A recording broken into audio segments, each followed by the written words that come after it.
Bonjour ma sunshine et bienvenue dans ce nouvel épisode sur le style d'attachement évitant. Alors je t'ai partagé dans les épisodes précédents ce qu'étaient les styles d'attachement et je t'ai partagé dans l'épisode juste avant le style d'attachement anxieux. Et bien maintenant je vais te parler de son opposé, à savoir le style d'attachement évitant. Donc si tu te sens concerné par ce style d'attachement, et d'ailleurs même si ce n'est pas le cas, puisque si tu es plutôt anxieuse, eh bien tu vas avoir tendance à rencontrer des hommes plutôt fuyants, évitants et inversement. Donc dans tous les cas, je t'invite vraiment à suivre cet épisode.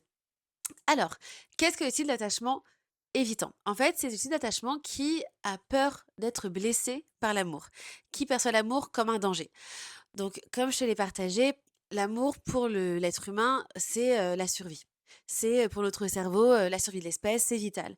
Ça l'est aussi pour la personne qui a un style d'attachement évitant. La seule chose, c'est que, en fait, on va être dans une forme de combat continu à l'intérieur de soi entre le «je veux être aimé et je veux aimer» et le «ça me terrifie tellement» qu'en fait, mon cerveau met en place tout plein de stratagèmes pour m'éviter d'être dans une relation amoureuse où je serais contrainte d'être vulnérable et proche et où je me sentirais vraiment en danger. Alors pourquoi? En fait, si tu veux, comme l'amour revêt cette notion de vitalité, de vie, en fait, c'est comment dire? Notre vie en dépend. Eh bien, en fait, c'est trop dangereux pour le cerveau évitant de s'exposer à ça. C'est se dire: «Mais du coup, l'amour a ce pouvoir-là sur moi. Il a le pouvoir de me détruire» et le focus est mis finalement mis sur ça. C'est inconscient, c'est-à-dire qu'on se lève pas le matin en se disant: «J'ai trop peur d'aimer, j'ai trop peur qu'on m'approche». Au contraire, les personnes qui sont évitantes et moi, ça a été mon cas, toute ma vie en réalité. Enfin, je pense plus depuis la dernière grosse, enfin longue relation que j'ai vécue, mais peut-être même que je l'étais, plus ou moins, enfin, déjà avant. Encore aujourd'hui, tu vois, c'est, un travail réel parce que pour le coup, contrairement comment dire? À l'énergie féminine et à l'énergie masculine qui, se crée comme un bouclier, dans l'enfance et que l'on peut vraiment démanteler, en fait, les styles d'attachement sont vraiment ancrés dans l'inconscient. C'est-à-dire que c'est ancré dans ce qui se passe dans les toutes premières années de nos vies, et ce n'est pas de la faute de nos parents du tout. C'est vraiment la manière dont notre cerveau va percevoir l'accès à, comment dire? À ce qui va venir assouvir nos besoins, tout simplement. Et plus évidemment les expériences de vie, l'observation voilà, de notre environnement et cetera. C'est vraiment logé en profondeur. Donc en fait, pour travailler dessus, évidemment, donc il y a des exercices, que moi je mets en place en rendez-vous, que j'ai mis en place déjà pour moi de base parce que c'est aussi ce que j'ai vécu et pour le coup, moi, comme je te le disais, j'étais vraiment, vraiment évitante. Maintenant, en fait, j'estime d'ailleurs c'est pareil pour l'énergie féminine que le chemin n'est jamais terminé. C'est vraiment important d'avoir conscience que, on est constamment en construction et qu'on cultive en fait ce qu'on vient planter et notamment les graines de sécurité lorsqu'il s'agit des styles d'attachement. Mais je t'en parlerai ultérieurement dans d'autres vidéos. À date, vraiment, ce que je tiens à te partager sur le style d'attachement évitant, c'est le fait que pour l'attachement évitant, l'amour est terrifiant parce qu'il a trop de pouvoir, en fait. C'est vraiment mais je sais ce que ça revêt et du coup, j'ai trop peur d'être vulnérable, j'ai peur d'être blessée, donc je me protège. Et pourtant, j'ai envie d'y aller, mais du coup, je me protège. Et donc, c'est vrai qu'il y a plusieurs manières d'éviter. On peut éviter par la fuite, et c'est ce que font beaucoup de femmes, notamment, qui vont éviter carrément d'être en couple, pas volontairement, c'est-à-dire que ça va être le fait de se dire: «Je rencontre personne, tous les hommes que je rencontre sont indisponibles, hem, j'ai pas le temps». Ou alors, les hommes que je rencontre ne sont pas à la hauteur de mes critères. C'est le fait, tu vois, d'être dans cette forme de rigidité. Donc parfois, c'est aussi lié à l'énergie masculine, on en est parlé dans d'autres vidéos, mais parfois, c'est aussi souvent intrinsèquement lié à une forme d'évitement. C'est une manière de se protéger. Donc il y a la fuite, il y a le fait d'éviter, par le fantasme en, restant focus sur des hommes, qui sont, alors inaccessibles.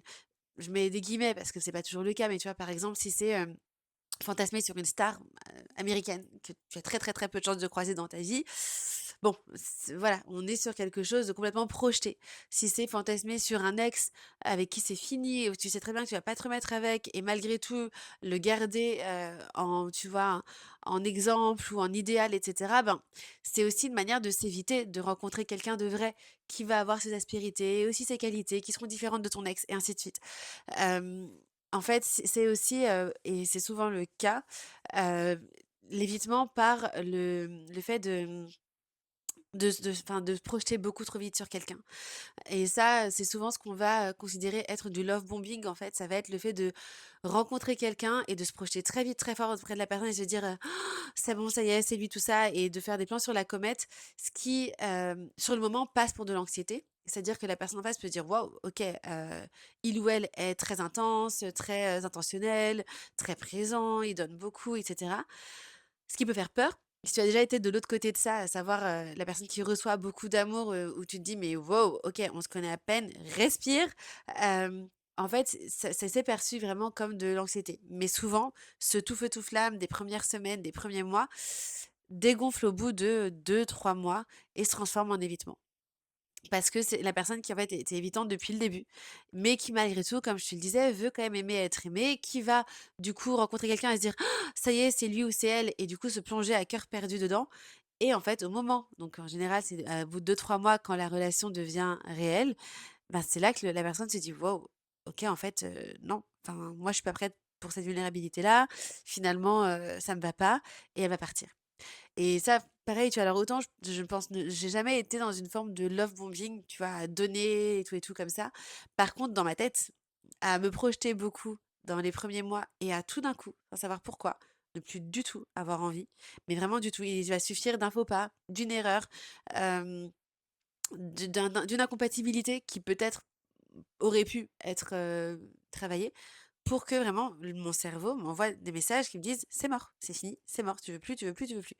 Et c'est là où quand je te dis que c'est vraiment très, très profondément ancré, c'est que en fait, pour le cerveau évitant, d'ailleurs comme pour le cerveau anxieux, les messages sont forts. C'est-à-dire que souvent je vous dis qu'il est important de ne pas croire tout ce qu'on pense et c'est là où ça peut devenir difficile, où c'est important de travailler dessus. Pourquoi? Parce que ton cerveau veut te protéger et pour te protéger, il va mettre en place ce qu'il considère être la meilleure approche. Donc pour le cerveau anxieux, ça va être: «Appelle-le, appelle-le, appelle-le, dis-lui que tu l'aimes, montre-lui que tu es là, montre-toi présente, ne le lâche pas, ne laisse pas partir, parce qu'il faut surtout pas qu'il t'abandonne». Ça va être ça. Pour le cerveau fuyant, ça va être: «Il faut que tu partes, il faut que tu partes, il faut que tu partes» et ça va être prendre un élément de discorde ou de d'incompatibilité encore une fois ou une erreur, un faux pas et en faire une tonne. C'est-à-dire que vraiment, sur le moment, ça va être très compliqué de redescendre la chose comme: «OK, ça va aller, c'est pas si grave». Parce que pour ton cerveau, c'est voilà, tu vois? Je te l'avais dit, tu vas être blessé. Regarde, pars, pars, pars, pars, sinon tu vas être encore plus blessé si tu restes et voilà et du coup, c'est comme ça que des histoires se terminent et que, certaines femmes que j'ai en rendez-vous pour le coup, plutôt, du côté de celles qui malheureusement se font quitter au bout de 2, 3 mois par un homme qui, en fait, pendant des mois était à fond, me disent: «Mais je ne comprends pas, il était à fond. C'est lui qui a voulu qu'on essaye comme ça, c'est lui qui me disait que ça allait aller, il m'appelait tout le temps, il était hyper présent, il s'adaptait énormément, moi je lui ai rien demandé» et quand enfin, en fait, je me suis dit: «Bon, bah, il a l'air d'être assez sûr de lui, je vais, OK, on va se donner une chance». Bah, en fait, là, tout d'un coup, il veut pas être en couple, finalement ça marchera pas et cetera et tout d'un coup, j'ai plus aucune nouvelle de lui. Et c'est là où souvent on se parle de love bombing, mais en fait la personne en face est surtout une personne très fiante qui veut aimer être aimée, qui avait envie de se donner la chance, qui a vu en cette femme, ben, ce qui, était prometteur pour lui. Mais en fait, il s'est plongé dedans sans, enfin comment dire? Il s'est plongé dans son fantasme en fait. Mais à partir du moment où, à un moment donné, il perçoit que c'est pas un fantasme, c'est une vraie personne et même si elle pourrait malgré tout être idéale pour lui, le fait de, voir un défaut, une incompatibilité ou une erreur, en fait, va suffire à wow, à faire paniquer son cerveau et à être en mode: «OK, ça y est» et le truc, c'est que le cerveau, vraiment, pour lui, ça va être de l'ordre de la survie. Il faut partir.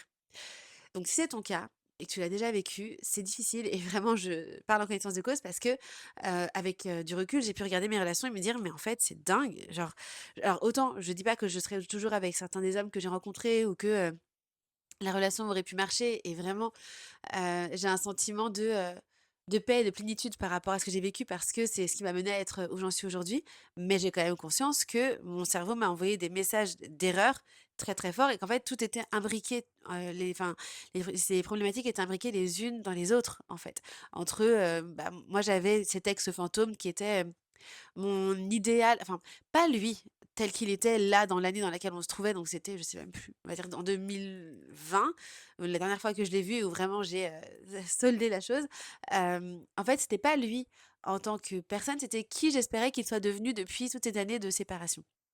C'était ça mon idéal, c'était le futur qu'on s'était promis, qu'on avait envisagé tous les 2, qui était mon idéal, où je me disais: «Ah là là, mais voilà» et qui avait enfin, face auquel je comparais mes relations actuelles, qui elles étaient en baby steps. C'était des relations parfois qui duraient quelques mois, même pas, versus une relation de, 3 ans, d'il y a X années et telle que j'imaginais qu'elle serait, X années plus tard. Enfin, pas du tout, voilà. Mais c'était pas conscient, c'était, mon parachute, c'était mon filet de sécurité. C'est-à-dire que quand une relation ne fonctionnait pas, je me disais: «Bah, voilà, c'est normal, c'est pas lui, ça peut pas marcher. Parce que lui, c'est mon âme sœur et en fait, c'est juste la vie qui nous a mis des bâtons dans la rue dans les roues parce que, il a eu tel parcours, telle difficulté, tel trauma et que moi j'ai telle croyance, telle valeur et du coup, bah, ça fait que voilà, tous les 2 pour l'instant on n'est pas compatibles, mais dans une autre vie peut-être qu'on le sera ou peut-être que s'il travaille sur lui on le sera et en plus je projetais aussi le côté, il faut qu'il travaille sur lui sans forcément questionner le pourquoi moi je l'ai choisi lui en fait et pourquoi je continue de le choisir encore alors qu'il n'est pas ce dont j'ai besoin. En réalité, tout simplement, il a le droit d'être exactement ce qu'il est et de ne pas me correspondre et en fait, tout ça, ça faisait que, bah, quand je rencontrais quelqu'un, forcément, au moindre faux pas, c'est: bah, non, ça va pas marcher, c'est pas lui». Voilà.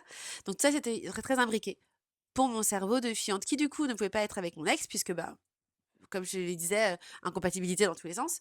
Mais je pouvais pas non plus être avec eux parce qu'il n'était pas mon ex tel que j'espérais qu'il devienne. Impossible de marcher. Donc en fait, c'est vraiment, important de prendre conscience de ton style d'attachement. Et si tu vois que tu es fuyante, pas forcément tout le temps, mais que là tu sens que tu es dans une forme de fuite parce que tu... Alors c'est ok hein, de prioriser pendant certaines périodes de ta vie, ou même toutes si tu le désires. Mais je me dis que si tu es sur ma chaîne, c'est qu'il y a forcément une partie de toi qui a envie d'aimer, d'être aimé, de vivre une relation. Donc si tu sens que tu priorises beaucoup, beaucoup, beaucoup tout le reste par-dessus ta vie amoureuse, en te trouvant tout le temps de bonnes raisons, pour ne pas dire des excuses, pour ne pas être, dans une démarche de rencontre, pour ne pas être ouverte, pour, tout le temps dire qu'il y a un problème. C'est qu'il y a une partie de toi qui forcément est dans une forme d'évitement et c'est important en fait de te le dire et de te regarder en face par rapport à ça parce que si au fond ce que tu veux c'est aimer être aimé, bien tant que ton cerveau sera celui d'une personne évitante, malheureusement ce n'est pas ce qui va se produire et ta vie peut passer comme ça pendant des années sans que tu te rendes compte. Et je parle en connaissance de cause parce que pour ma part, j'ai été évitante pendant au moins 8 ans. Et quand je dis au moins 8 ans, c'est vraiment, je date la fin de ma relation et le moment où lui et moi on s'est vus et où vraiment, enfin j'ai scellé le mais Elodie, tu veux pas être avec lui en fait. Wake up, genre vraiment. Mais pour autant, derrière, ça a encore été un long travail. Donc 8 ans, c'est vraiment voilà, 8 ans, c'est très long. Et en fait, vraiment, si je n'avais pas, heu, eu ce déclic de me dire: «Mais là, en fait, tu fonces dans le mur avec ce mécanisme», j'y serais peut-être encore. Donc c'est vraiment important que et dans ces années-là, c'est là où, je rencontrais des hommes qui étaient loin, enfin avec des relations impossibles parce qu'ils étaient au bout du monde, parce qu'ils étaient dans d'autres pays, parce que j'allais pas vivre dans leur pays, eux non plus, dans le mien. C'est là où forcément je rencontrais personne dans ma ville et cetera. C'était dans tout ce laps de temps-là. Parce qu'en fait, j'étais complètement évitante. Donc c'est vraiment, vraiment important que tu puisses te regarder en face avec autant d'honnêteté que possible par rapport à ça, pour te donner la chance de faire le travail nécessaire pour que ça change. Parce que si ce que tu veux, c'est une relation, eh bien, tant que tu seras dans cette phase, en tout cas, à minima d'évitement, parce que c'est possible par phase, et je te parlerai dans la vidéo suivante du style d'attachement ambivalent, eh bien, ça risque de durer longtemps. Ou le risque, c'est que tu finisses par baisser ta garde pour une personne qui ne te correspond pas du tout, parce que en fait, au fond, elle viendra rassurer ton cerveau en lui disant: «T'inquiète, regarde, c'est familier, tu sais d'avance que c'est foutu, que ça ne marchera pas». Ah oui, j'ai oublié de vous parler des relations impossibles, parce qu'il y a aussi ça, c'est-à-dire que c'est aussi une manière de se protéger de l'amour et d'éviter, c'est d'aller vers des relations impossibles. Donc impossible pourquoi? Parce que la personne est indisponible émotionnellement, parce qu'elle est indisponible tout court. Les relations avec des hommes qui sont, en couple, mariés et cetera. Parce qu'elle est au bout du monde, parce que vous n'avez pas les mêmes, vous êtes incompatibles, vous n'avez pas les mêmes valeurs, les mêmes croyances, vous voulez pas aller au même endroit. Il y a plein de raisons pour lesquelles une relation peut être malheureusement impossible et parfois, c'est précisément la raison pour laquelle tu vas la choisir. Parce que du coup, pour ton cerveau, ça va être: «T'inquiète, on sait où on va, ça va mal finir». Comme ça, on aura raison, on pourra se dire que l'amour fait mal et comme ça, on pourra de nouveau se protéger encore plus fort. Et ça, c'est terrible parce que du coup, tu t'exposes à de la souffrance et je rappelle, vraiment, notre cerveau ne cherche pas à nous rendre heureuses et là, c'est vraiment c'en est la preuve. Donc ça, tu t'exposes à de nouvelles souffrances dans cette relation qui peut être très belle le temps qu'elle dure, mais qui quelque part, bah, te fait foncer dans le mur et tu le sais. Et finalement, une fois que la relation a foncé dans le mur comme tu t'en doutais, eh bien, tu vas te dire: «Bah, voilà, je savais. L'amour fait mal, l'amour blesse, du coup, j'ai plus qu'à rester toute seule pendant X temps jusqu'à ce que quelqu'un frappe encore à ma porte» et ainsi de suite. Donc le fait d'aller vers des relations impossibles, même si tu te dis: «Mais non, mais c'est parce que, il était là à tel moment, on s'est rencontrés par hasard, donc c'est pas moi qui l'ai ouais, choisi». Si, on fait plein de micro-décisions à chaque fois qu'on se met avec quelqu'un, en fait et c'est nous qui les faisons. C'est pas uniquement l'autre. Alors, il y a des choses qui se jouent énergétiquement, évidemment et on s'en parle beaucoup, notamment dans tout ce qui est énergie masculine, énergie féminine, mais il y a aussi juste, dans ce qu'on renvoie, il y a aussi nos blessures, il y a plein de choses aussi, dans les micros échanges, dans des enfin, desquels vont, finalement, émaner nos attachements qui vont se matcher aussi. Donc, enfin, du coup, l'anxieux avec le fuyant, très, très, très, très, très souvent. Rarement, l'évitant avec, un autre évitant parce que, bah, tout le monde s'évite du coup, ça voilà.